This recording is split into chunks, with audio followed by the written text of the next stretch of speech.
સમસ્યા એ નથી કે આપણામાં શક્તિ નથી, સમસ્યા એ છે કે આપણને આપણી શક્તિ ઉપર વિશ્વાસ નથી. આ વખતે મને એક રામાયણનો પ્રસંગ યાદ આવે છે. હનુમાનજી મહારાજને સમુદ્ર પાર કરવાનો હતો અને જાંબુવંતજી એ વખતે હનુમાનજીને તેની બળની યાદી કરાવે છે અને હનુમાનજી મહારાજ પછી તે સમુદ્ર પાર કરે છે.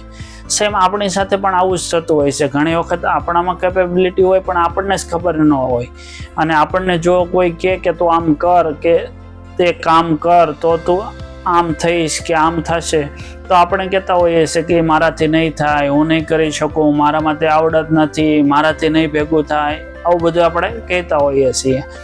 પણ જો આપણની સાથે કોઈ એવો માણસ હોય કે જે આપણને આપણા શક્તિની યાદી કરાવે કે આપણા બળની યાદી કરાવે કે ભાઈ તું કરી શકે એમ છો, તારામાં કેપેબિલિટી છે અને તારાથી થઈ જશે, તું કર, તો કદાચ આપણે તે કામમાં આગળ વધી શકીએ. મળીએ ફરી એક નવી શીખ સાથે. Thank you.